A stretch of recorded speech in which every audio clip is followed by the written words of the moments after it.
The ATF claims to have just deregulated almost everything, but I wouldn't trust them just yet. I definitely don't trust the ATF, but I also don't trust people who don't do due diligence when they're reporting on this kind of stuff. This guy has gotten two things very confused and has created a very misleading and borderline misinformation video about this, so I'm going to clarify it for you. Two things that he got confused are, one, the 34 rules that are coming from the ATF and the Department of Justice, and two, a funding bill from the House Committee on Appropriations that has made a bill for the funding for the Department of Justice for 2027. Both of these things are still in the works. None of them have actually been fully put into effect. There's a whole entire process for the funding bill, and same with these proposed rules. So let's go down the list of new deregulation.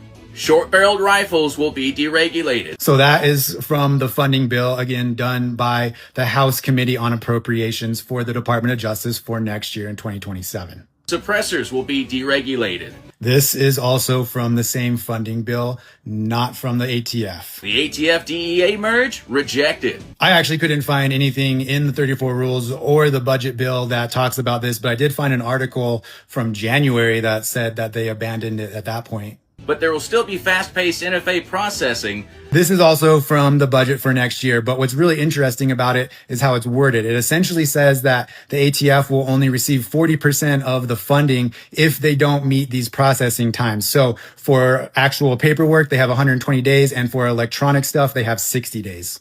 But I still think that's kind of redundant since the NFA shouldn't exist after the $0 tax. I do 100% agree with him that the NFA should no longer exist. The ATF gun registry will be deleted. This is also something that is from the funding bill. The frames and receivers rule defunded.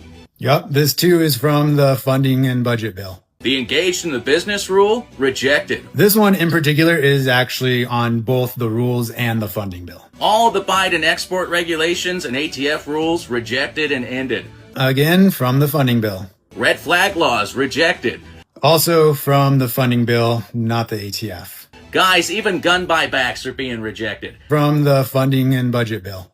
And it all takes place in the next 30 to 120 days. When it comes to the rules, but that's not the same process that is in play for this funding bill. Let's make sure we look at this with a clear, logical approach before we get too excited. If we were taking a logical approach here without trying to overhype everything, we wouldn't have started the video saying SPRs and suppressors are deregulated and make it sound like that is something that is happening right now. And then 10 seconds later, turn around and say, oh no, it's actually going to take 120 days for it to happen, when that's not even accurate because you're attributing these proposed changes to the ATF as if that's where they're coming from, when in fact they are coming from a completely separate budget bill for 2027 that has a completely different timeline rather than those proposed rules.